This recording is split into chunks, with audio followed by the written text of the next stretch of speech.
今日之事，多谢你了。我看你要谢的是另有其人吧？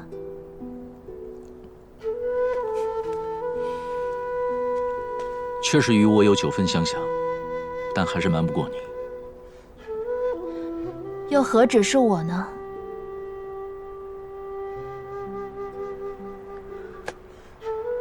太皇太后，陈述时刚正不移，但字里行间，偶尔却透出女子风格。这言幸当日是张相一力推荐，如今却有意帮你。我看此事妙得很啊。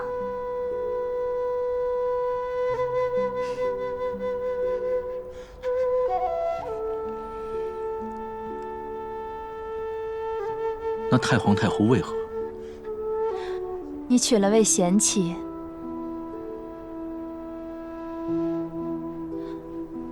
太皇太后想来是听进去了那首童谣，差你去办的也是桩苦差事，一定小心谨慎。一定。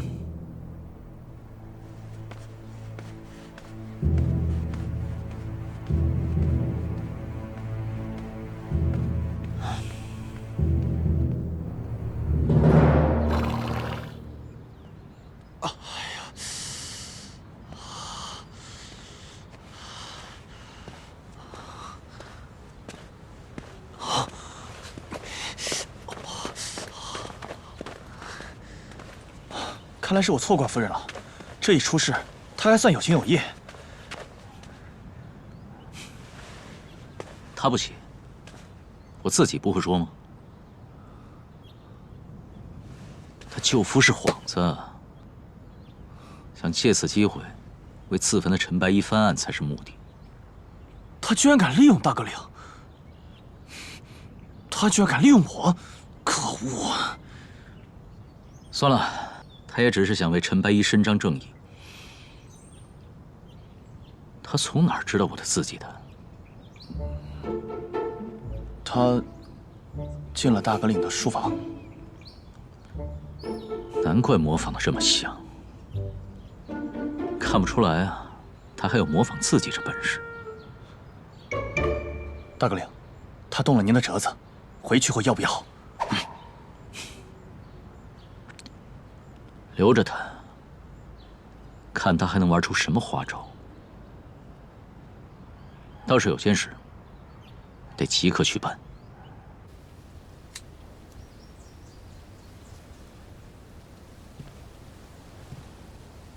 先王殿下，先王殿下，不好了，外面！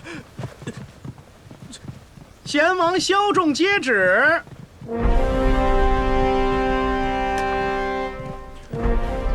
陈萧仲，领旨。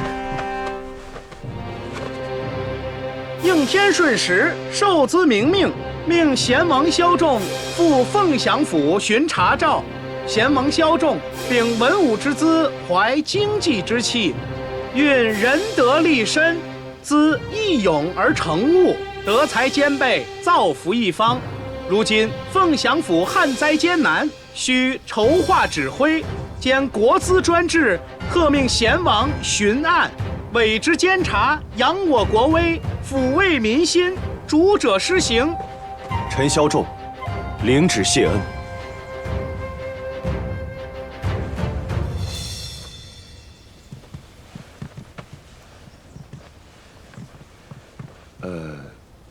何时动身？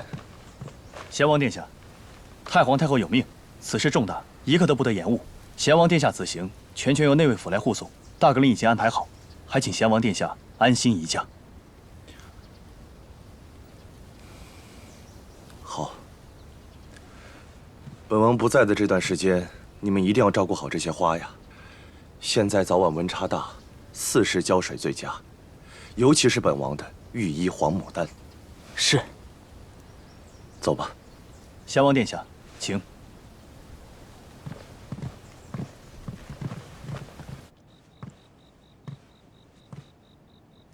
不知道折子起没起作用。夫人，夫人，夫人，宫里传来消息，大格令出宫了。您该放心了，您早点安寝。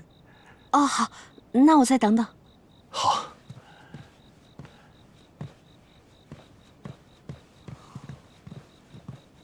夫人，桂花莲子羹，您趁热喝。这个侍女好眼生啊。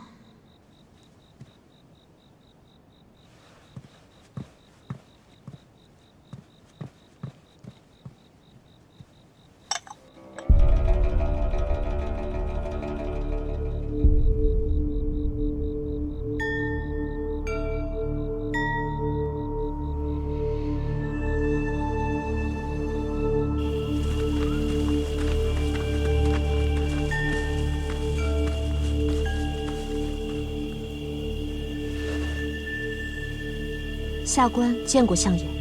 严家六娘果然是聪慧过人呐。沈都早前被抓去宫里，至今未返府中。相爷要是问案子的进展，恐怕是要无功而返了。老夫知道沈都的去向，今日老夫见你，只是想清楚严家的立场。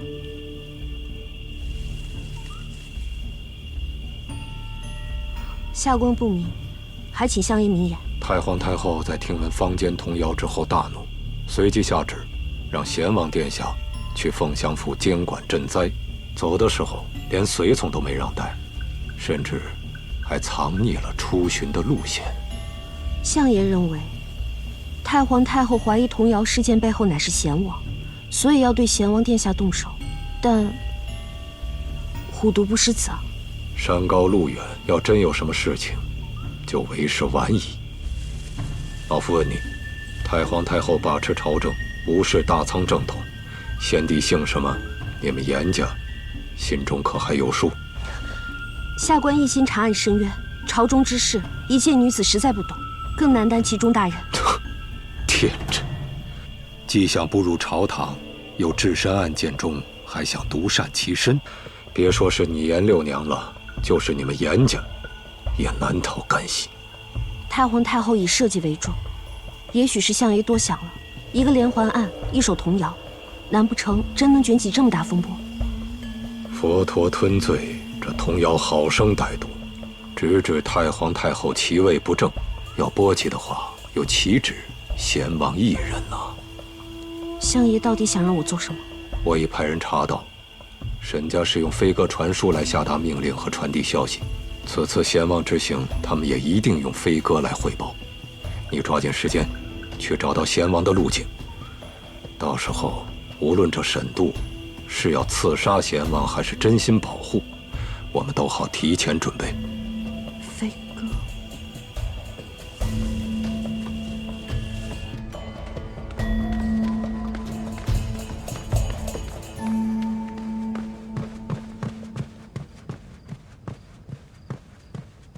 夫人在自家府中，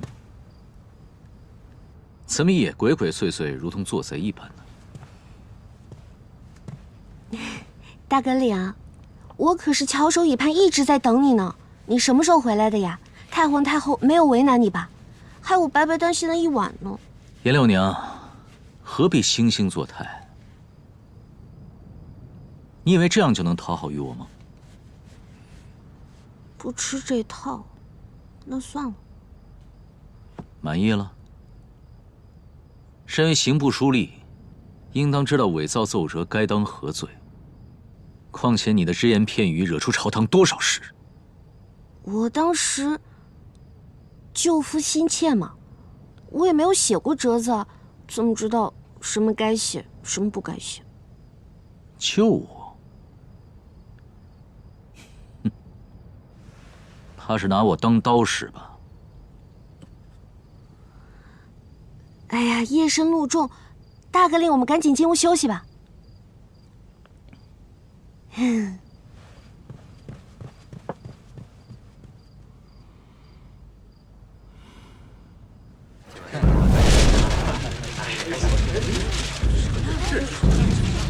寒门才子陈白衣自焚大仓明堂，呕心沥血多年所著文章尽数被偷，大仓未有苍天石，腐朽茶局几时休？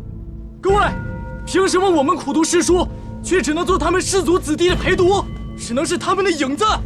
我们不干了，不干了！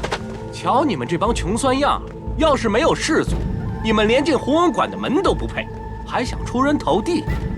我告诉你，你们生来就是低贱！你说什么？是会偷文章的草包！别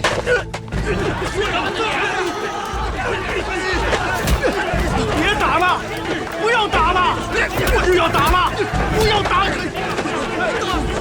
成何体统！成何体统啊！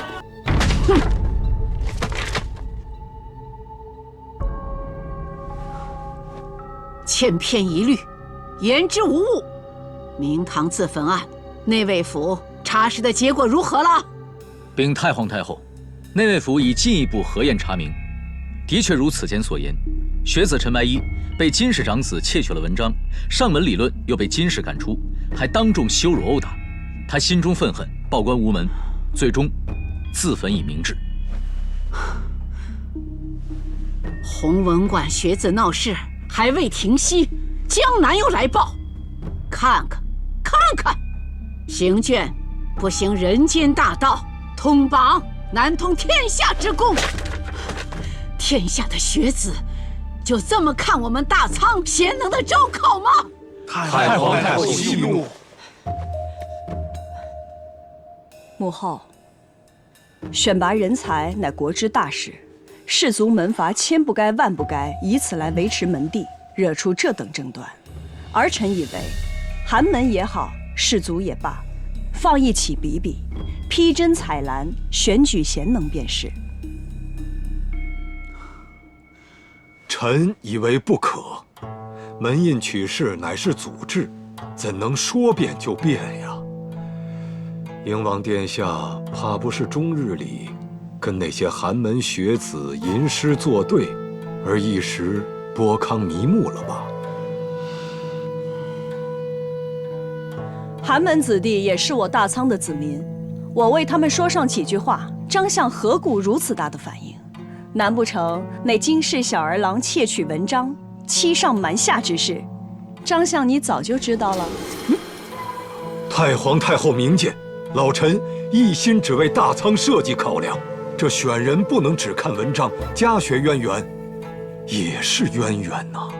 张相此言差矣，一味固守氏族特权，已经长出了这么多的舞弊腐败，理应则贤者在其位。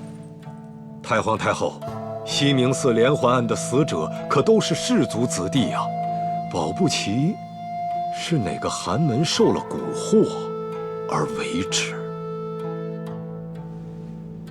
蛊惑？宜疏不宜堵啊！压制终究是解决不了问题的。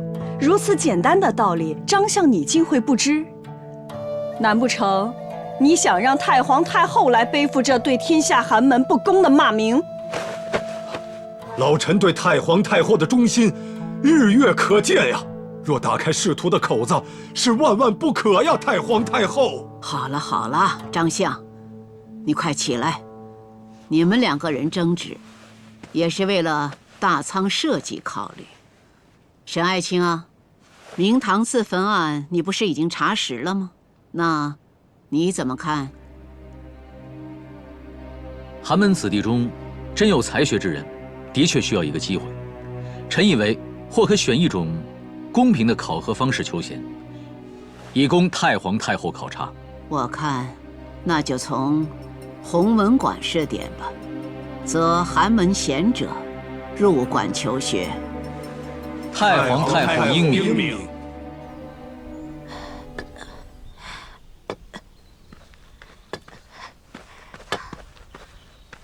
啊，是你呀！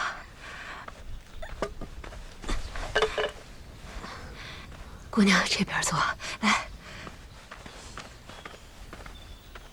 坐。多亏了你啊，我那不孝的孙儿也算是瞑目了。大哥领，这些尸骨还要不要？陈书生写的文章深受学子们的称赞，我拿了一本给你。可惜啊，我不认识字，我念给您听。西洲曲，一梅下西洲，折梅寄江北，丹山杏子红。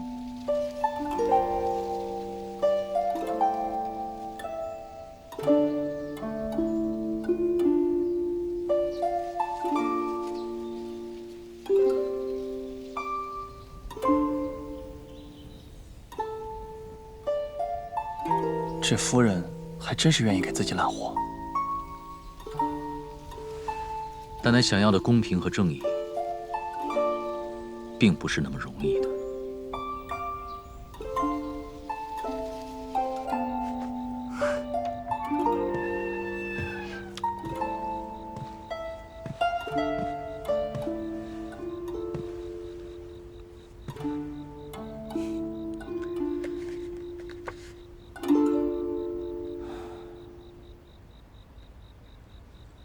看不出来，你还有如此筹谋。怎么了？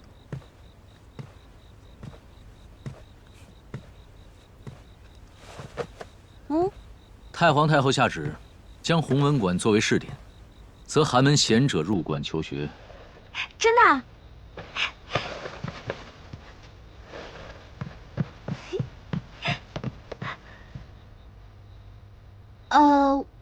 我的意思是，六娘此事万万不敢贪功，全靠大阁领从中斡旋，此番定能在寒门学子当中落得一个明察秋毫的名声，多好！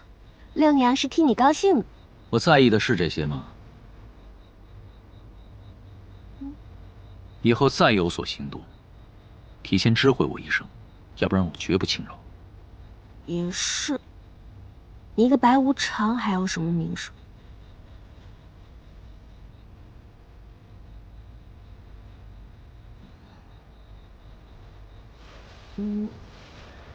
大晚上的要出去闹什么呀？我去活动一下，跑个步，不跑累了怎么能在白无常身边睡得着呢？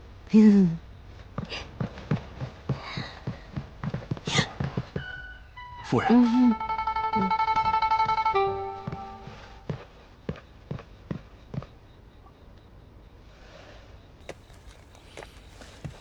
他每天晚上都去跑步吗？夫人说这样有助于睡眠。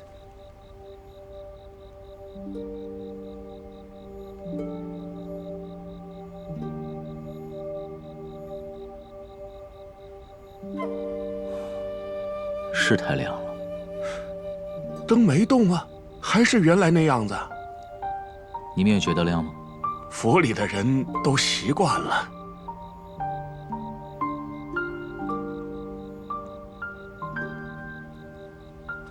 我记得西城有一种布料可以遮蔽光亮，去做张帷幔来。是。还有，以后那边的灯别点了。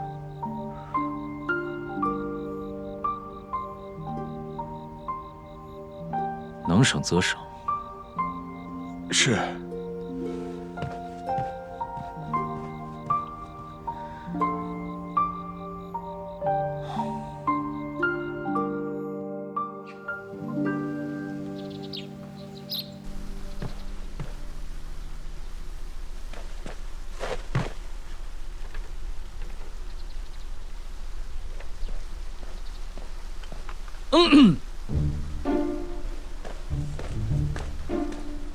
大阁领，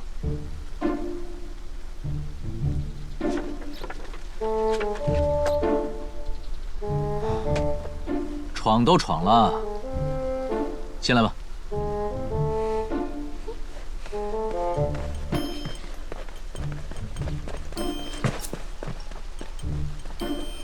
快给我下来！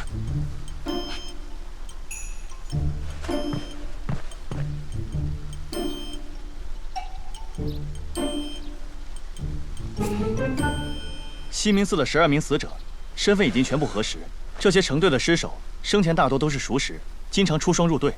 不过还有2队并没有查出生前有任何的纠葛。不是说那位府办事效率高，怎么这么久了还没查出来？男尸都是氏族，凭借生前的容貌还有衣着，很快可以辨出。不过那些女尸都被毁了容貌，又没有户籍，的确花了些时间，而且他们的失踪时间同尸体的死亡时间也不匹配。不匹配？那些男性死者也是吗？也是，少则相差2、3月，多则有1、2年。凶手抓走人后能囚禁这么长时间？这样的确风险会更大。女性死者和之前1、2人查到的失踪月季名单一致吗？没错，就是其中各方失踪的月季。你说他们全部都是月季？对。那不对。哪儿不对？这些女尸随身佩戴的金饰，不对。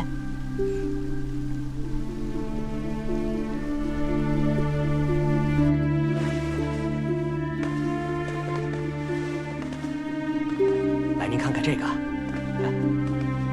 啊，真是精美。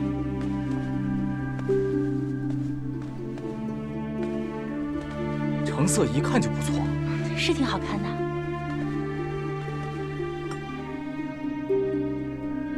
当日我就感觉奇怪，这些金饰相较于其他饰品都显得过于精致，不像出自普通金坊。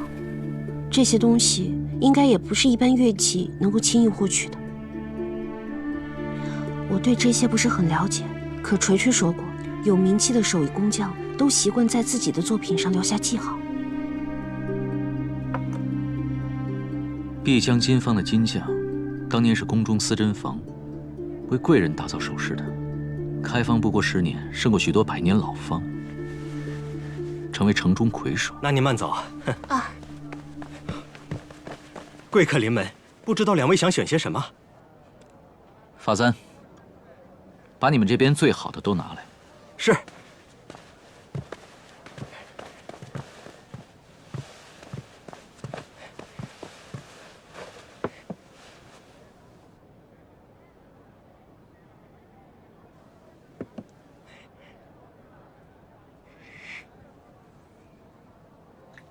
夫人可有满意的？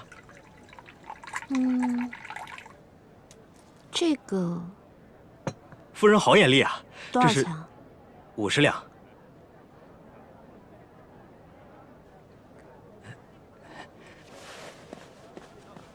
我就说一般的乐器买不起吧。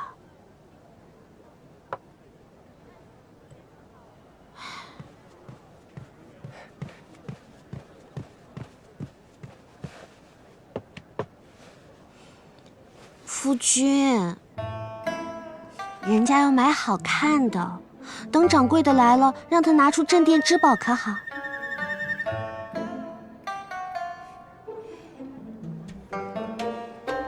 紫笋茶乃是当今御贡，更以阳县紫笋茶为上上珍品。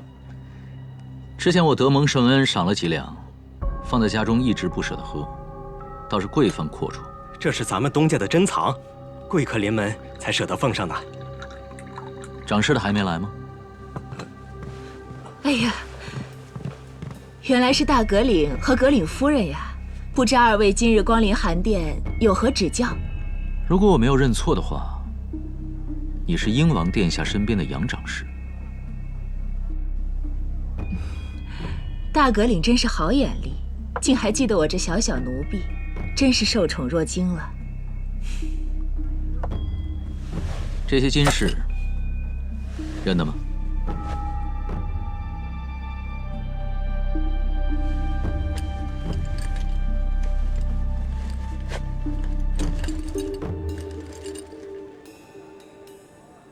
这确有出自我碧江金坊。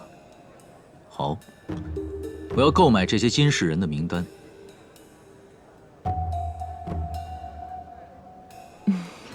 大阁领，您这可就难倒奴婢了。金坊开门迎客，来来往往这么多客人，这些年卖出的首饰那也是不计其数，哪能都还记得呀？50两一个的发簪，寻常百姓就算是倾家荡产，也买不了几次吧？给不了账本，那你不如告诉我，谁可以给我？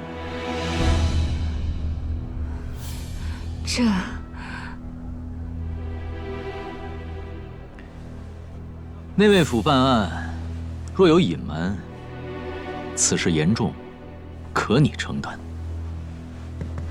大革领稍后，奴婢这边去拿。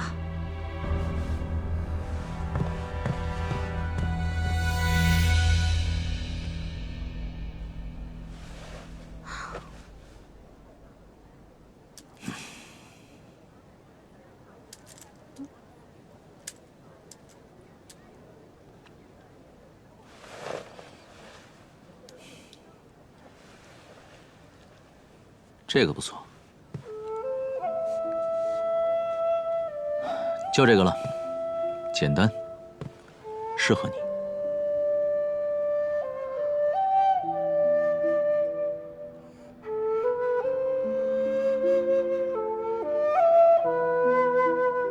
送给我吗？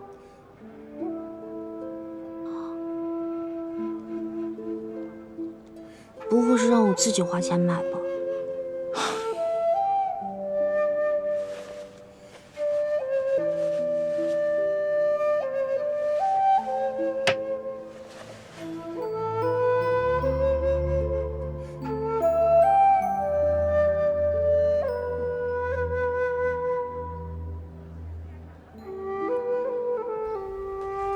女死者佩戴的这些金饰，还当真是价格不菲啊！买这些款式的名单里没有那些乐伎，倒是有几个熟悉的名字。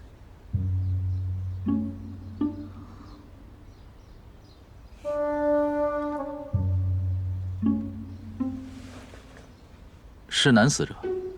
哦，没错，他们为博红颜一笑，还真是一掷千金啊！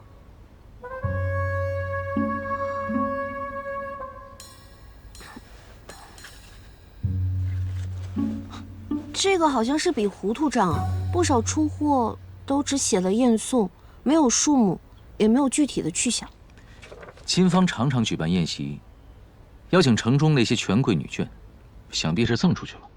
这么大手笔，那个杨掌事还真是厉害。厉害的另有其人。杨掌事是英王殿下的心腹。品阶地位皆非普通工人可比，可刚才他在你面前口口自称奴婢，还乖乖把这个名册交了上来，看上去是生怕得罪了您这号大人物。扮猪吃虎，其实就是不想让你再继续查金方。他的背后很有可能就是英王殿下。难道他们是想通过宴席来拉拢各大官员后宅的女眷？再通过枕边人去了解各府的心思和动向。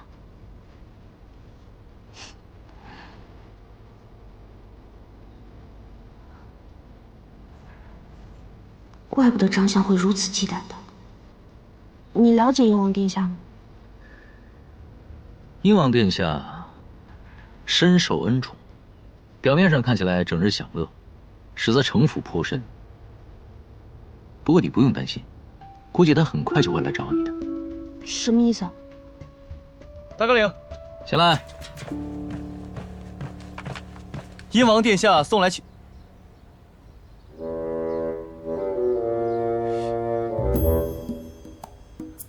英王殿下送来请柬，请夫人参加花宴。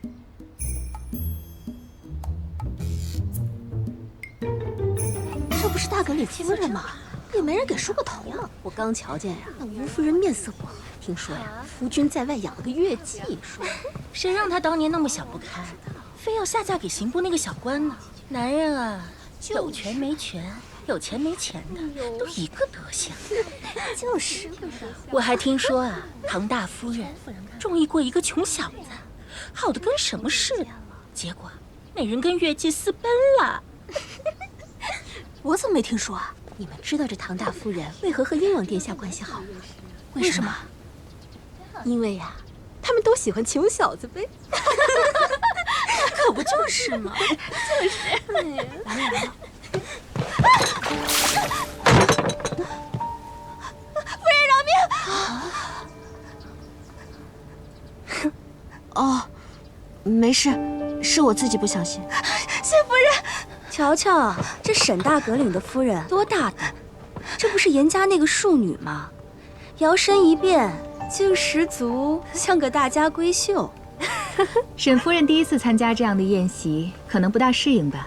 其实平日也并非这样，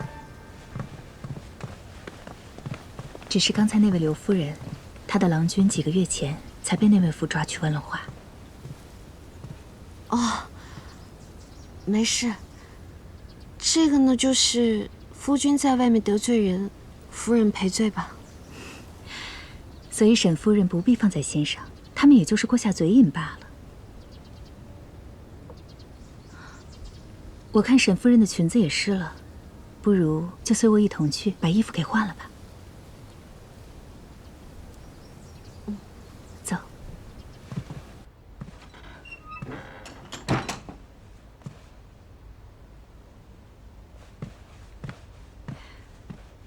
此处名为药泉汤池，在此浸泡，可养生疗伤。沈夫人适宜沾染寒气，不妨上去好好享受一下吧。啊，这太过珍贵了，我还是……我正在调试药泉的新配方，你来了正好帮我感受一下，这新配方的药效如何？唐大夫人还懂得配药呢，只是略懂皮毛而已。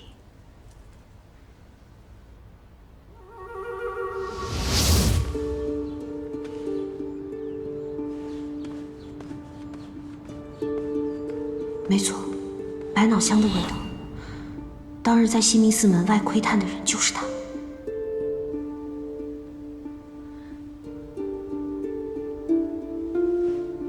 啊，这是火蛾。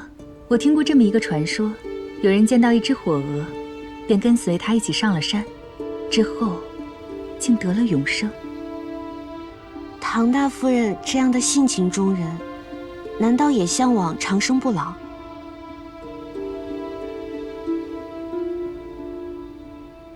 人生就这短短几十年，如果有自己想要做的事情，就不要有任何的犹豫。待青春年华逝去以后，再去实现自己的梦想，恐怕到时候也只是有心无力了。说得极对。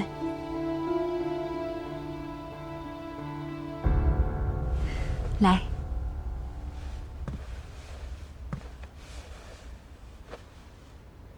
沈夫人天资聪颖，又与大阁领间谍情深，城中连环杀人案交于你二位手中，着实让人放心。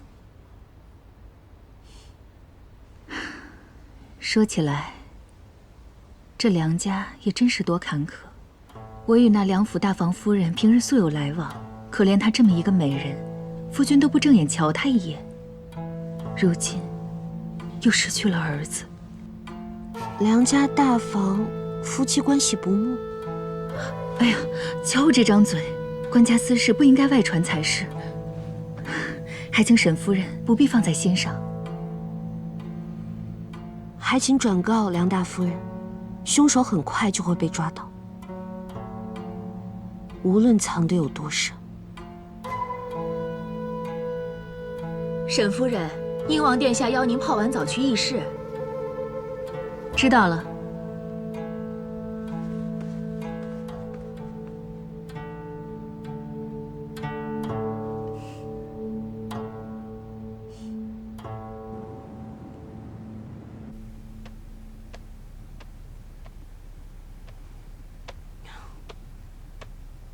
都等了2个时辰了，怎么还不来？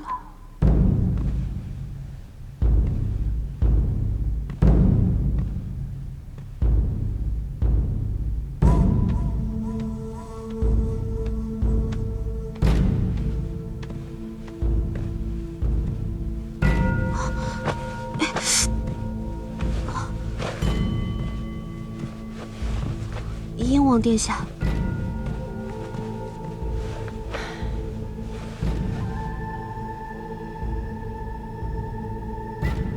外面花开的正好，竟把沈夫人给忘了。沈夫人不必紧张，此次唤你前来，就是闲聊几句，并无他意。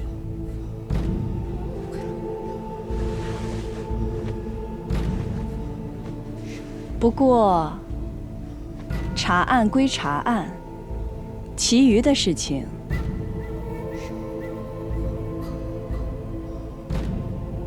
还是不要做为好。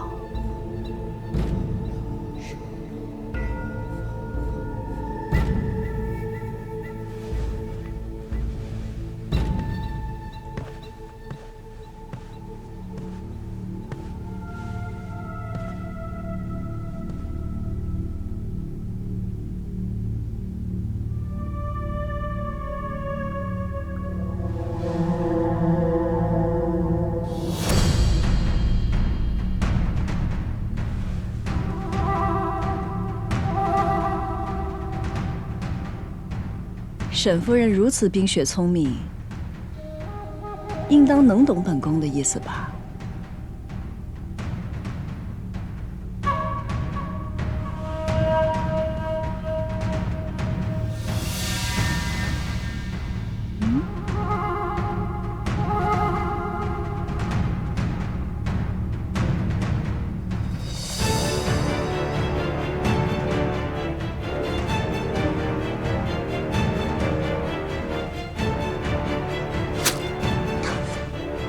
良禽择木而栖的道理，你的夫君没有教过你吗？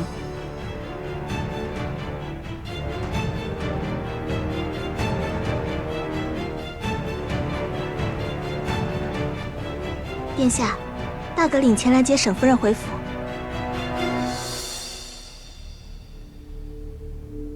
这才不过半日，大阁领竟如此记挂沈夫人。看来坊间的传言也并非虚言，你们二位的感情，当真是羡煞旁人。让他进来吧。是。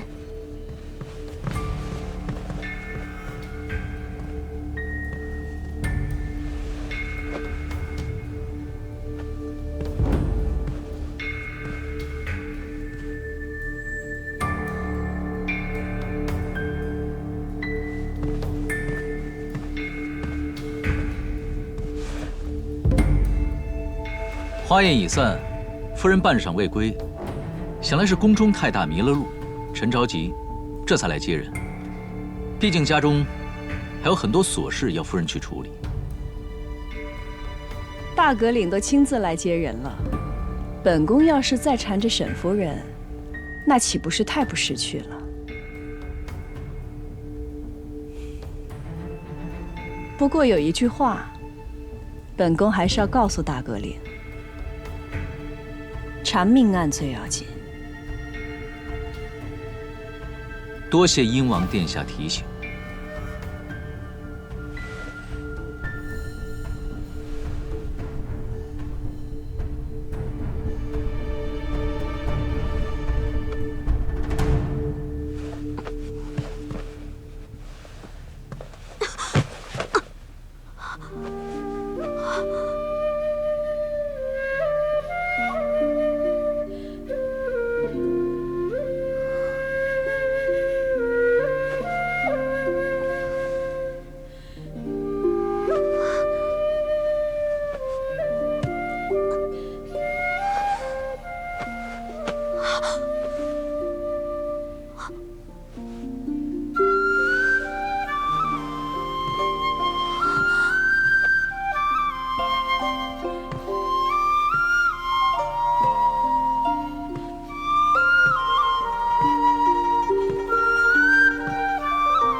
可有受伤？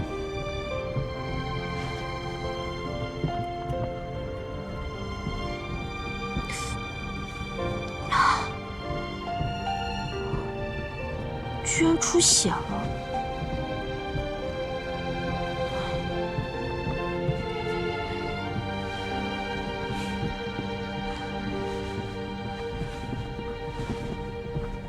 英王可有逼你吃什么东西？会不会有中毒？大葛岭一路辛苦了。上了马车，别人就看不到了。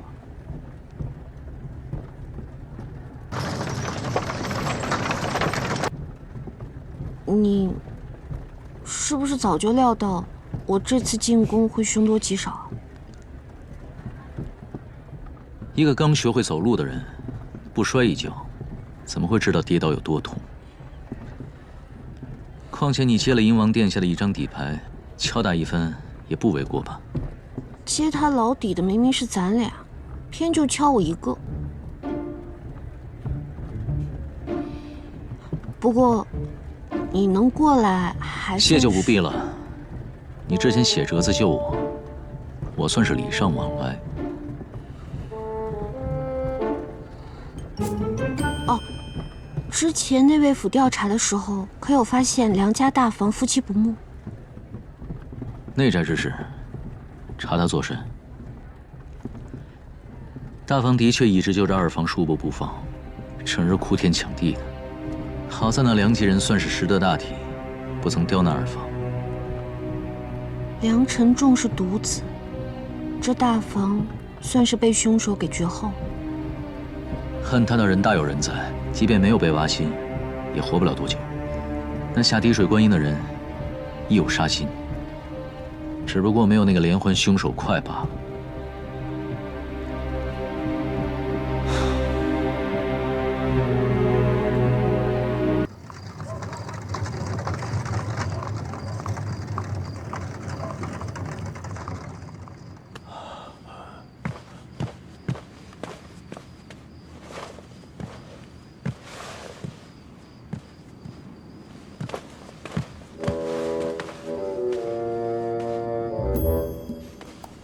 人啊，不能总指望别人伸手扶一把，能自己的时候还是自己的好。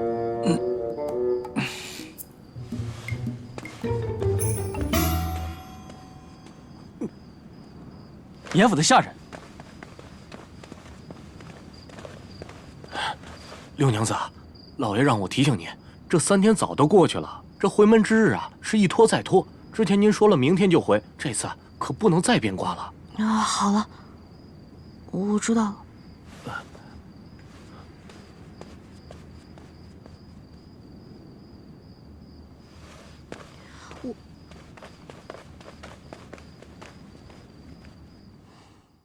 六娘，全香安城都在说大葛岭和你恩爱有加，为娘脸上啊太有光了。哎呀，好看，真好看。好吃。哎呀，好看，真好看。六娘，你可算回来了，怎么这么些日子就你自己？你夫君人呢？他内卫府临时有事，案子要紧。案子的事能有你的事重要啊？哪有姑娘家嫁人自己回门的？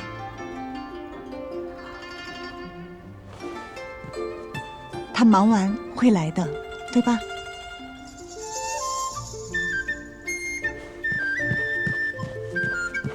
哎，四姐，你今日怎么回来了？不会是专门看我回门的吧？啊，你四姐夫给我订的镯子刚好到了，路过回来看看你。你们呢？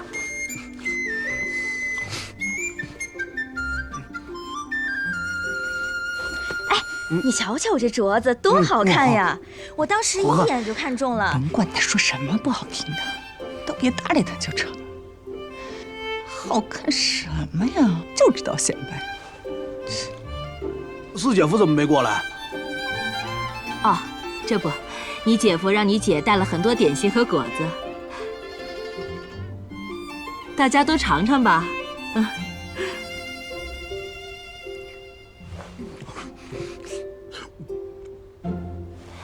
来，夫君。哎呀，老爷，你说咱们家六娘命多苦呀！人家嫁得好，过得好，咱们家六娘还得去替别人找活路。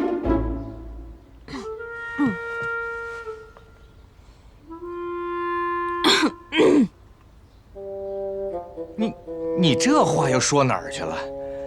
那就是我这做娘的不好呗。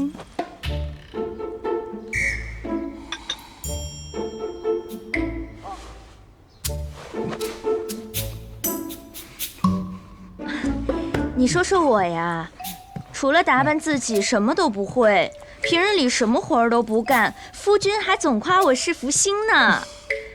我呀，本来想生个闺女，有个小棉袄，谁知道生了对双胞胎大胖小子，您都不知道那小子有多淘气。六娘，这你可得多贴近你四姐，好好沾沾福气，别整天就知道公事，嫁人了还到处乱跑。就是六妹，你就赶紧别在那刑部打杂了。哥跟你说，这女子想要改变人生的方式是什么呢？把神府后宅打理好。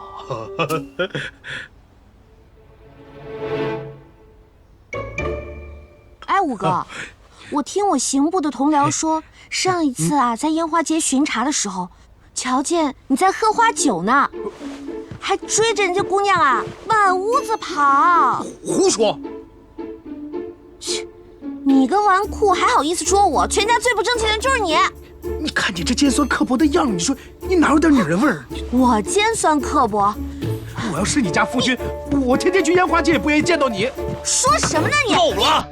大革领到！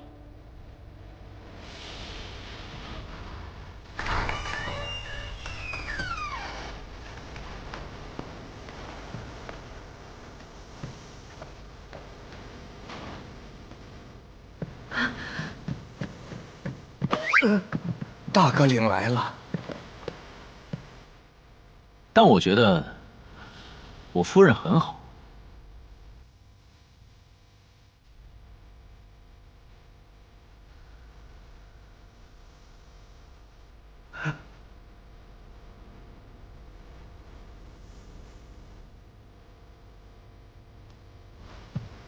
小婿公务繁忙，来晚了。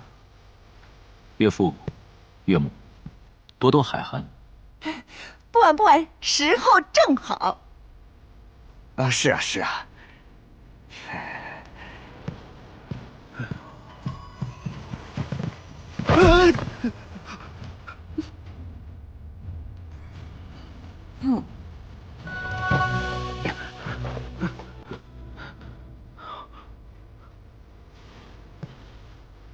今日六娘回门，我要厚谢严家，教女有方。哎，才能得如此聪慧过人的女子。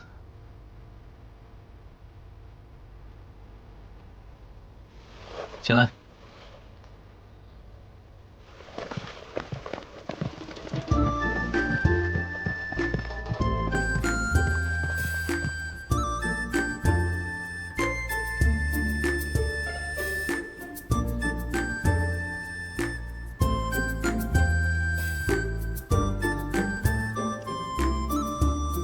岳父，哎，听六娘讲，您平日里爱好品茶，啊，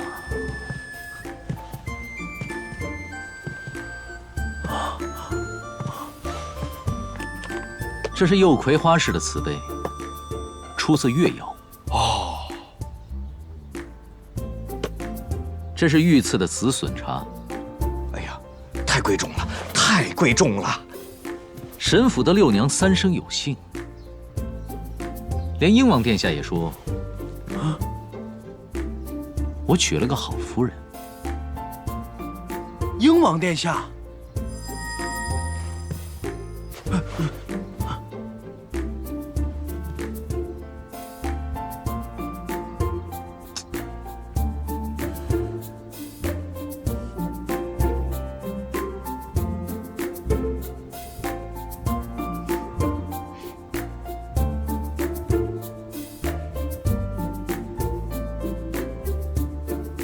潘延之，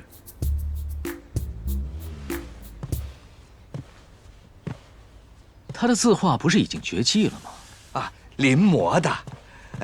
老朽前几年偶然得到潘延之的拓片，一时兴起便研习了一下。连你都觉得不可思议，那果真是惟妙惟肖啊！看来你模仿字迹的本事，是跟岳父大人学的。我只不过是略懂皮毛而已。不过这天底下就没有我父亲临摹不了的字儿。哦。练笔而已，不值一提，不值一提。哎，贤婿，快来，快来，一同用饭，一同用饭。贤婿，快来，快来，快来啊！吃饭，吃饭。父亲，我们回府中还有些许要事。哎，既然是岳父大人相邀，那自然是要留下来吃饭的。只是晚些时候得早点回府，还有要事要办。等，等。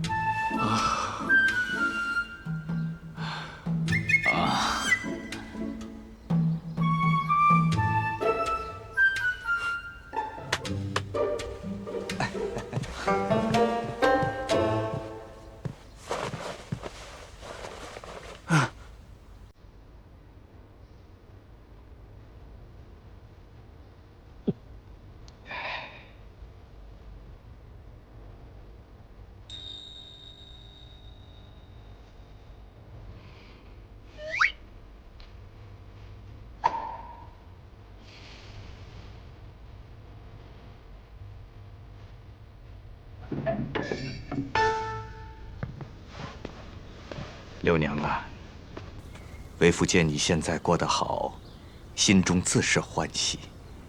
只是张相是不是找过您了？张相已经提点过多次，话里话外的意思很清楚。派驻西辰的名额还没定下来，若是他的事情未能办好，就……张相那边，我自会给他一个交代。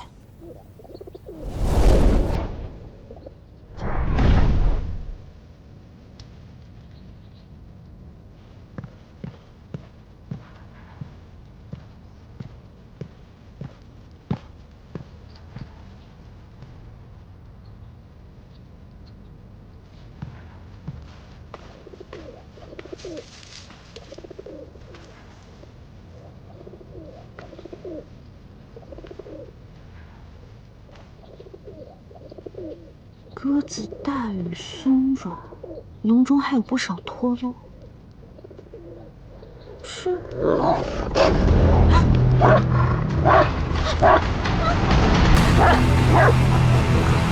丫丫，住嘴！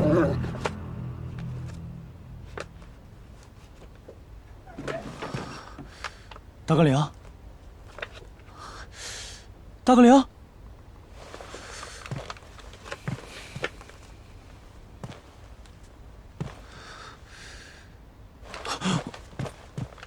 报告大哥领，阁楼那边有人去了。是谁？是夫人。他还是做出了选择。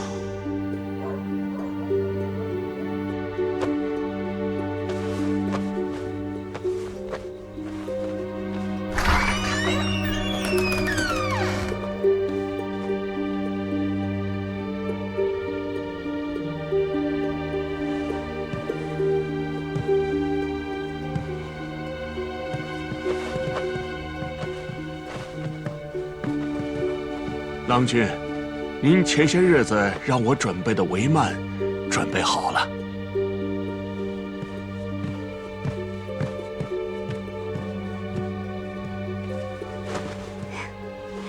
这是西辰一种特制的面料，可以有效地遮挡光亮。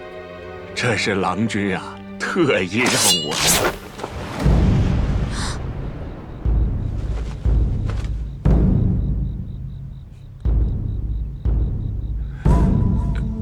用来炼刀，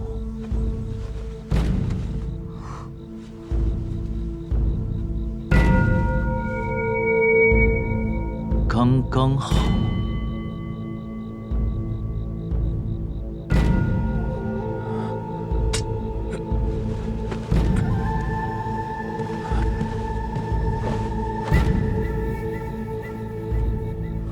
浪费。这阴晴不定的脾气，真应该改一改，不然以后谁愿意服侍你啊？是谁在严府的时候信誓旦旦地说，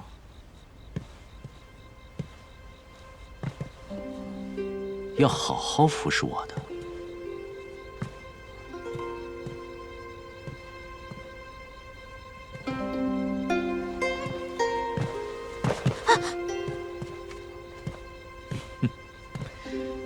夫人如此避讳夫君，怎么能服侍得好呢？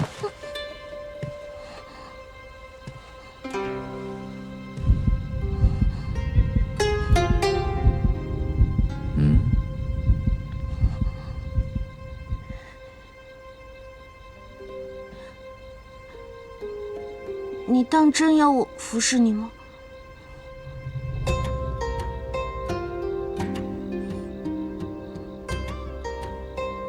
我们本就是夫妻，即便是发生点什么，也不会有人说闲话的。我还怕有人说闲话吗？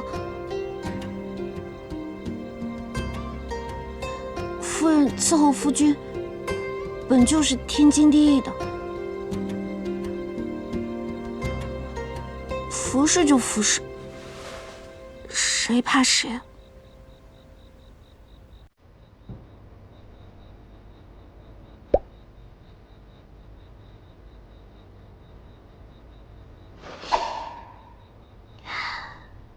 夫君身上好香啊，你要不要也闻闻看，看我香不香？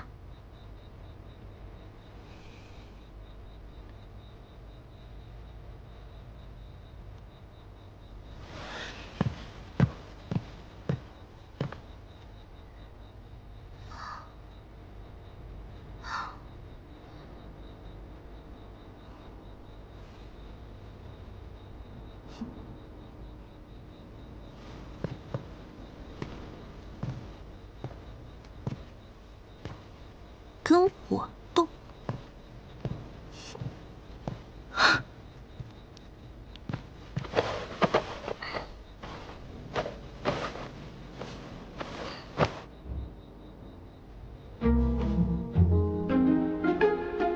来人，把夫人那边的灯给我照亮点儿。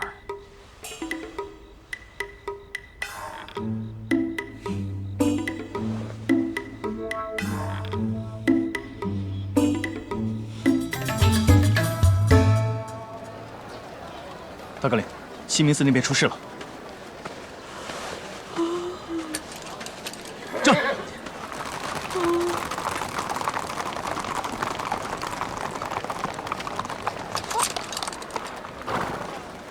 内卫府人手够了，大哥领，让你回刑部听差吧。撤。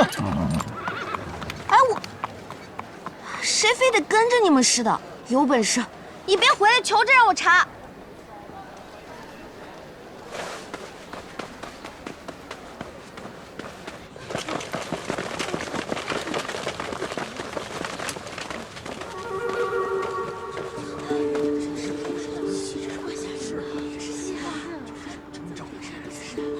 字迹工整，笔法出众，这些血字竟是凭空出现在墙上的。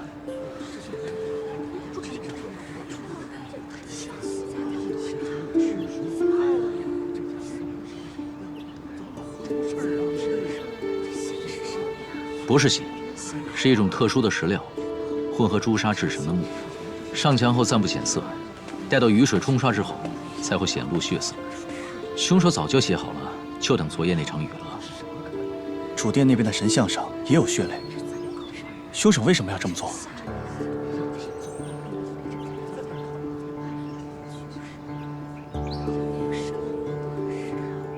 他在向我们挑衅。神佛发怒，故而流血。听人说，神像流血泪，是神佛背着世态炎凉啊！这就是在警醒世人呐！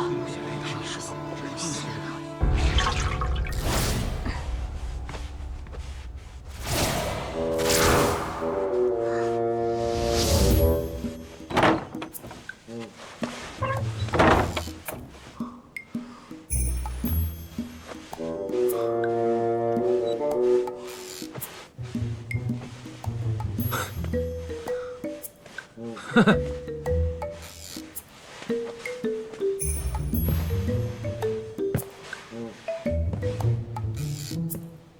呦呦呦，哎呦，不好意思，不好意思，没注意，我没看见。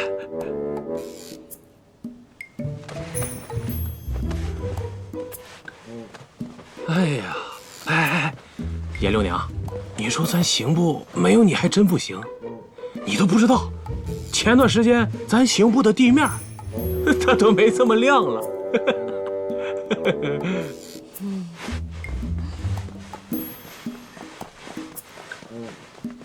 哎呦，大人那儿，哎呀，大人早，大人早。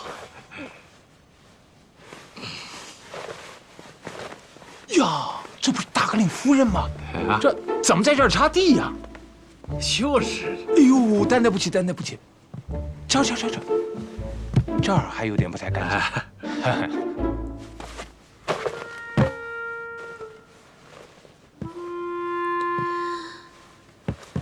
啊，你把那布洗一洗，洗一洗再擦。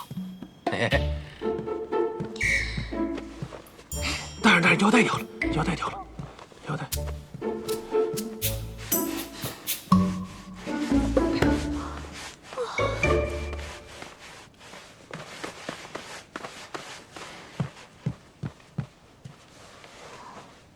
你俩吵架了？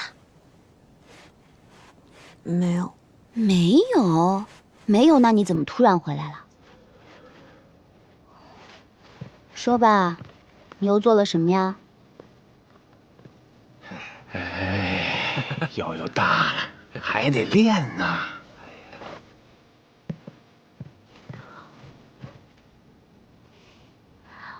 我当了细作，你不要命！你不要命了！我可是听说，曾有人半夜潜入神府，就是因为当了细作，一夜之间，不但尸骨不存，那一家子人却……一家子人全都不见了，而且半夜啊，还有人看到他们被那个鬼差拉进了阎王殿，那可是要灭门的。你胆子可真大呀！哎呀，这事儿吧，这事儿很复杂。哦，对了，我让你找徐大哥办的事儿呢。放心吧，徐帅已经安排1、2人去查了。大人，我去。没事。颜六娘，我有个事儿忘告诉你了。这个有人啊，看到你师傅他游历回来了，但是呢，一进城门就被内卫府的人给绑走了。什么？啊！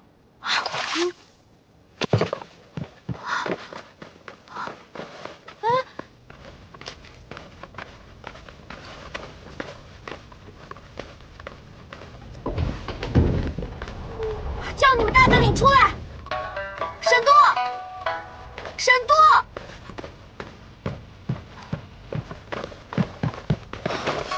大哥，你在忙，不见人。我是你们的大格领夫人，谁敢拦我？沈都，你给我出来！赶出去！沈都，你有什么事情冲着我来，抓我师傅干嘛？别太把自己当回事，你太高看自己了。把我师傅放了！沈都，你把我师傅出来！六娘，把我师傅给放了！师傅。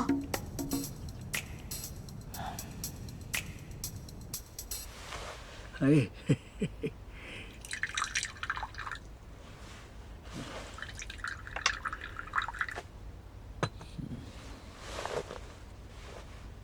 你呀，都为人父了，还这么冲动。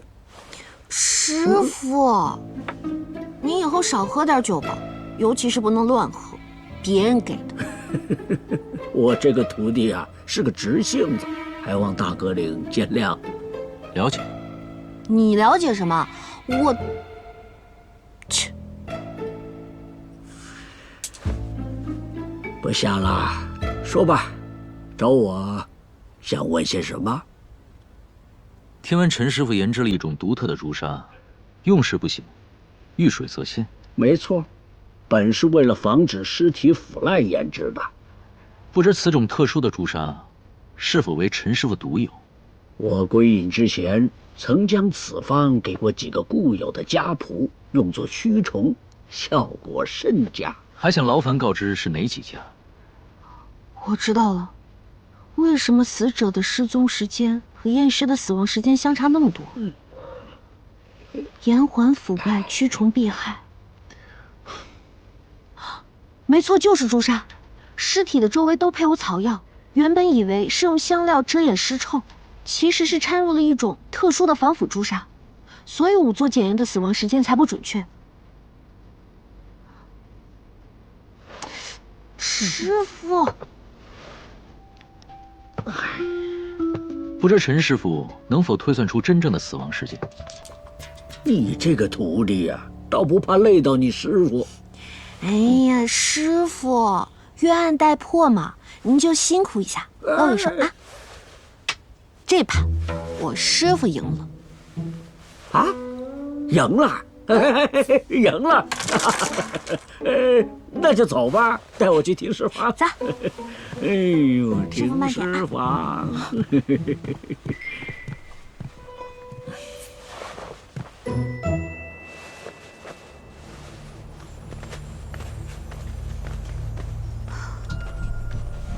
我师父通过防腐的程度，大致推算出了死者真正的死亡时间。胜利4年初春，胜利4年盛夏，胜利5年2、3月，胜利6年6月，胜利6年8月中。范围不能再缩小了吗？现在看来，没这个必要了。男死者胃里发现的。之前看尸身的腐烂情况，认为即便死者被害前有进食，胃里的东西也早该随尸身一起腐化了。是我误导。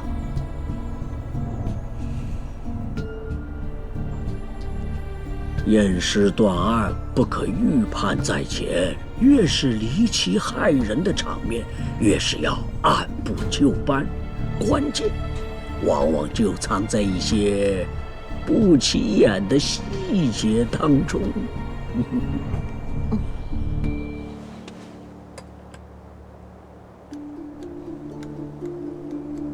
瓜子。没错。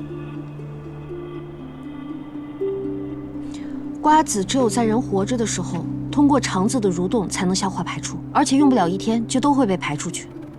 这些死者胃里都有瓜子，说明是吃瓜后不久人就遇害了。符合常理的不一定就是真的，有时即便是你亲眼所见，那也未必就是真相。很有可能有人花手段让你以为那就是真相。徒儿受教了。这么巧，这些男死者在死前都吃过瓜子。太多的巧合凑在一起，那就不是巧合了。这些瓜子不是普通瓜的瓜子，是西沉的胡瓜。进贡来的西沉胡瓜，那不是只有皇宫里才有？不，还有一个场合，这些氏族男子有机会吃到西沉胡瓜。开阳日。每年开阳日的日期都是由太史局夜观星象所定，由官府出资筹办。太皇太后还会当场赏赐宫中珍品，只是年年日期不相同。那下一次开阳日是3日后。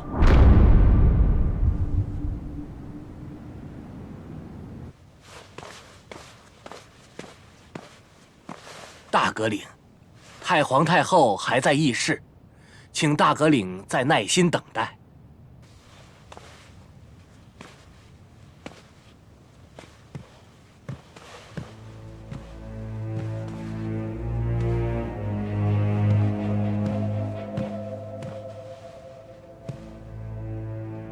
佛像流血泪，谣言四溢，太皇太后犯了头疼之症，连英王殿下都受牵连被禁了足。太皇太后口谕：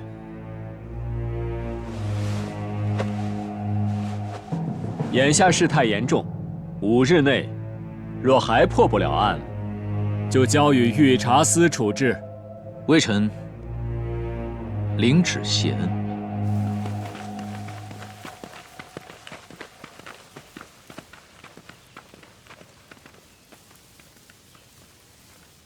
相爷倒也不必每次请人都请得这么客气。听闻西明寺又有异象，是人为所致。这个童谣只是个开端，此事愈演愈烈，贤王殿下处境堪忧啊！听闻英王殿下也被禁足，太皇太后是对所有子女都敲打了一遍。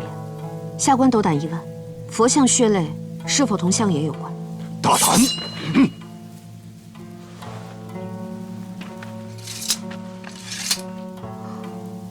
下官所问唐突，不过是想早日查清事情的真相，替相爷分忧。此事与老夫无关，只是我让你查的事情如何了？尚未查到。你竟敢戏弄于我，就不怕我断了你严家的仕途吗？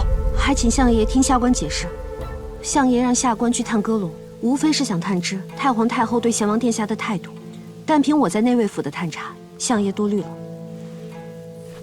如何确定啊？除了歌龙，内卫府往来通信的路径突然增多，其中多是中途折返的假象，就是为了要掩藏真正的路径。此外，内卫府大量人马被调动出城，应是沿途确保贤王殿下的安危。如若加害，何须多此一举？话虽如此，不过是你个人的判定罢了。贤王殿下有危，不也是相爷您的揣测吗？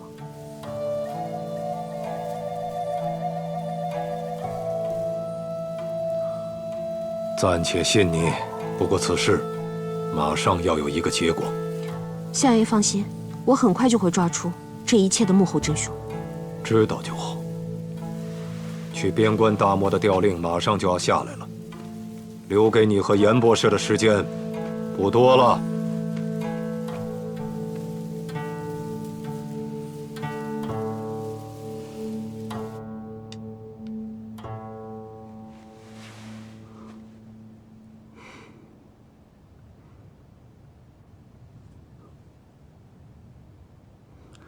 太皇太后，啊，您若不落子的话，这一局可就是宝环赢了。唉，行。那既然如此，宝环可就向您邀赏了。好啊，你说，你想要什么？此次开阳盛会，承蒙太皇太后您眷顾，是由宝环来主持。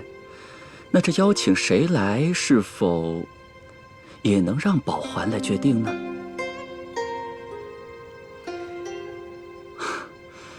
历来的盛会上啊，宾客们都是吟诗作赋、轻歌浅唱。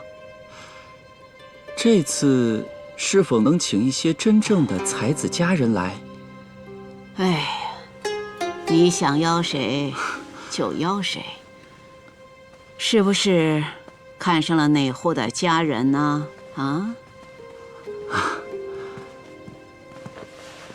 微臣多谢太皇太后。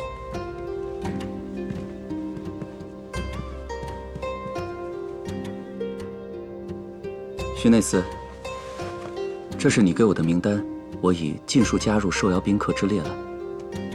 多谢张侍郎相助。客气了，日后还得承蒙您多给几分薄面才是。如此一来，知道诛杀配方的人，都已经在开阳盛会的受邀名单里了。凶手就在他们之中。从这些人中找出凶手，实在不是件易事，倒不如让凶手主动来找我们，这样我们也省去了不少弯路。死去的女人身上装扮都有相似之处，并且都是擅长弹琵琶的乐器。如果我扮成与他们一样，吸引凶手的注意，这样凶手自然就会下手，到时候你们再将其当场抓获。不成，此事太过冒险，你不能去。去通明馆挑一个，打扮成目标人物的样子。是。不行。通明馆的乐伎亦是寻常百姓，我们怎么能拿百姓的命去冒险？再说了，那个凶手的手段如此残忍，万一出了什么好歹，你怎么跟人家家里交代啊？既然你知道危险，你若是遇险，我该如何跟太皇太后，还有张相跟严博士交代？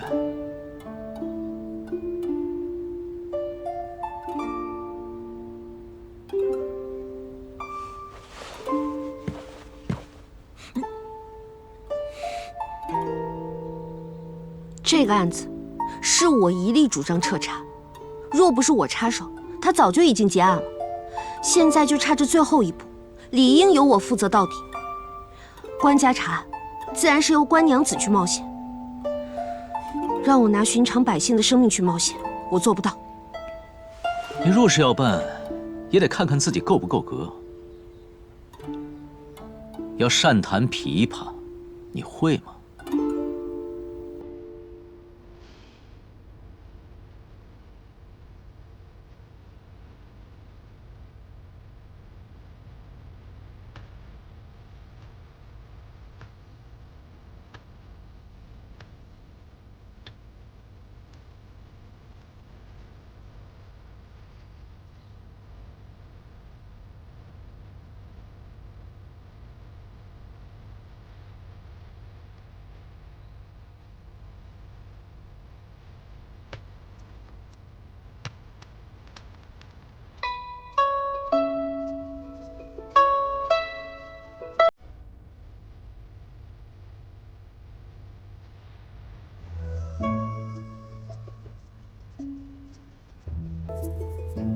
哇，没看出来夫人居然这么多才多艺啊！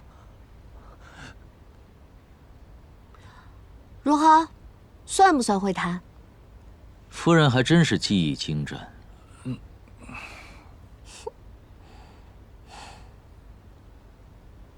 再接着弹一曲啊！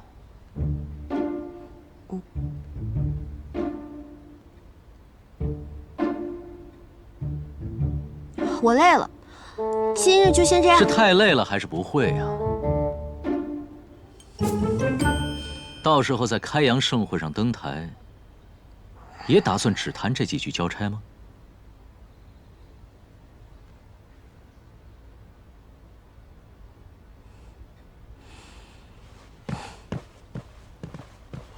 啊？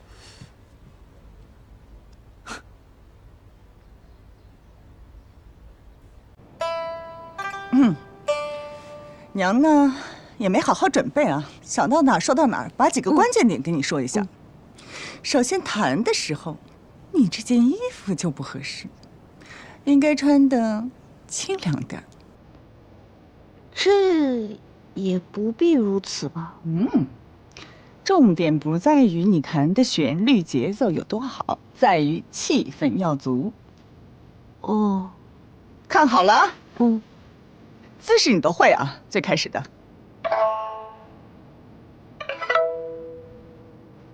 伸腿，交织，对，慢慢来啊，旋转，哎，转起来，飞飞飞飞，你看啊，裙子飞起来了啊，飞起来，裙子哦，飘逸。娘，你能不能坐着弹啊？你这人一直晃着，我都看不清楚你的指法。哎呀，指法不重要，接下来才重要。看好了，把手盘于脑顶，从脑后下来，体态要妖娆，把脸露出来，眼睛啊，看我眼睛，女人的妩媚，重点啊，重点眼睛，看娘眼睛。哎，对了，注意啊，注意这块，再旋转，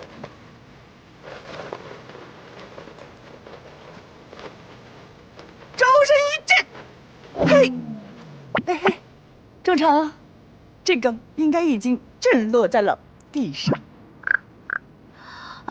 娘，你待会儿再跳吧，你先坐下来。我只是想认真学首曲子。哎呀，曲子不在多在精。你娘啊，当时就一首曲子，真正的高手根本不需要第二首。而且你爹，他从来也坚持不到第二首。不是娘，你在说什么呀？哎呀，就刚才娘教你那个反弹琵琶一完，那男人根本就把持不住了。娘，我只是想认真学首琵琶曲，我探用的。你以为是什么啊？我以为你想让娘教你点闺房之乐，琵琶一情。不是，哎呦，小舅舅，你说我娘她每天都在想些什么呀？难道就因为我嫁了人，我所想所做就一定要围绕着如何讨好夫君吗？你娘她打小便被送到戏院，当时戏院班主教育我们说，要极尽忍让，放低自我，声色于人。幸得有你父亲垂怜于她，才令她有了一个安身之所。所以你娘眼中，能够为自己的女儿想到的最好的归宿，便是觅得一良人相守。那按我娘的标准，我肯定是没有什么好归宿，所嫁就非良人。你娘曾多次传话于我，让我在宫中务必为你周旋，万万不可真的让那白，就是你夫君，伤你的性命。可现在你已经安然无恙了，他也就安心了。可他整日却在思虑着如何让你的主母之位做得安稳。那娘真是多虑，这主母之位啊，谁稀罕谁拿去便是。我才不需要男子保护，我只希望我可以成为一个强大的女子，可以保护自己，还有家人。我严幸好不容易生在一个女子可以为官的王朝，哪里需要以色侍人？只不过现下，我还真的需要一个可以吸引台下所有看客的琵琶表演。你刚才说为探案所用？我需要在流商坊的舞台上表演一首琵琶曲，引蛇出洞。